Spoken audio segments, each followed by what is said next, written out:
पड़ा, आखिर ये हो क्या रहा है। गुल्ली और बुल्ली के मोहल्ले से छोटे छोटे बच्चे गायब हो रहे हैं। इतने छोटे बच्चे आखिर किसके दुश्मन हो सकते हैं, और कोई आखिर इतने छोटे बच्चों से क्या दुश्मनी निकालेगा। इनमें से कुछ बच्चों को तो गुल्ली और बुल्ली पहले से ही जानते हैं। न्यूज़पेपर में देखते ही दोनों पहचान गए कि ये बच्चे कौन है। तभी गुल्ली एक बच्चे को पहचानते हुए बोला, गुल्ली तुम कल्लू जमादार को जानते हो ना? अरे वही जो ट्रांसफार्मर के पास रहता है, जिसके दो बच्चे हैं, बड़े वाले का नाम है चुन्नी और छोटा वाला है पुन्नी। मैं इसे देखते ही पहचान गया, ये छोटा वाला पुन्नी है। गुल्ली बोला, पप्पू कबाड़ी का छोटा लड़का भी तो कल शाम से गायब है। कुछ लोगों का तो ये भी कहना है कि पप्पू कबाड़ी ने कबाड़ के साथ अपने लड़के को भी तौल दिया है। लेकिन मुझे ऐसा लगता है कि कोई किडनैपर अपने मोहल्ले से एक एक करके बच्चों को गायब कर रहा है। गुल्ली बोला, नहीं गुल्ली, बात सिर्फ अपने मोहल्ले की नहीं है। इधर देखो जरा, ये लड़की तो शॉन के मोहल्ले से गायब हुई है ना। एक एक करके पूरे शहर से बच्चे गायब हो रहे हैं, हमें कुछ करना चाहिए। गुल्ली बोला, हाँ तुम ठीक कह रहे हो गुल्ली, लेकिन अपना पॉटी बॉय शॉन फोन क्यों नहीं उठा रहा? कल रात में मैंने उसे 3-4 बार फोन किया, आज सुबह भी मैं 3-4 बार फोन कर चुका हूँ। मुझे तो कुछ गड़बड़ लग रही है। गुल्ली बोला, अगर ऐसी बात है तो हमें फौरन शॉन के घर चलना चाहिए। ये कहकर गुल्ली और बुल्ली दोनों स्कूटर के पास जाने लगे। गुल्ली ने स्कूटर स्टार्ट की और बुल्ली को अपने साथ लेकर शॉन के घर की तरफ चल दिया। शॉन का घर यहाँ से काफी दूर है। गुल्ली और बुल्ली को शॉन के पास पहुँचने में करीब 1 घंटे का वक्त लगा। 1 घंटे बाद जैसे ही गुल्ली और बुल्ली स्कूटर लेकर शॉन के घर के पास पहुँचे तो रोड पे इतना सन्नाटा देखकर दोनों और भी ज्यादा डर गए। लगता है यहाँ के लोगों ने किडनैपर के डर से घरों से बाहर निकलना ही बंद कर दिया है।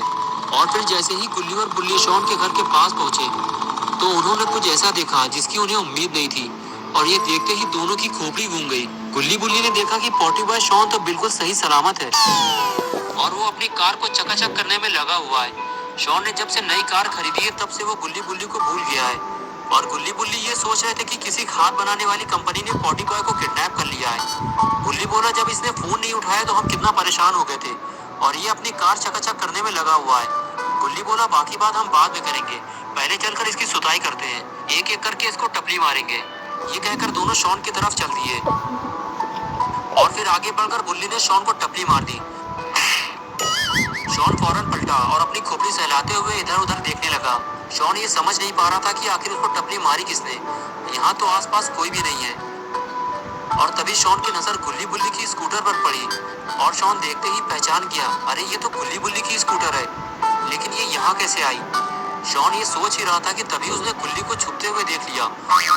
और बस फिर क्या था, शॉन दौड़ते हुए गुल्ली के पास गया अपनी टपली का बदला लेने और उछलकर गुल्ली को जमीन पर गिरा दिया और उसे एक के बदले 3 टपली मारी और गुल्ली के ऊपर चढ़कर बैठ गया।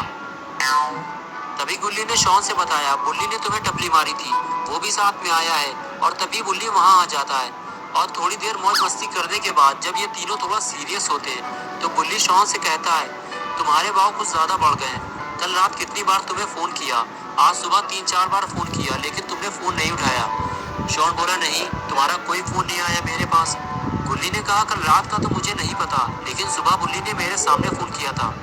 शॉन बोला, कल रात को तो मैं कंप्यूटर पर गेम, छोटे छोटे बच्चे गायब हो रहे हैं, और जब तुमने फोन नहीं उठाया तो हमें ऐसा लगा कि कहीं तुम भी तो गायब नहीं हो गए, क्योंकि आज हमने न्यूज़पेपर में पढ़ा था कि तुम्हारे मोहल्ले की भी एक लड़की गायब हो गई है। तो शॉन ने बताया, हाँ वो सामने वाला घर है उसका।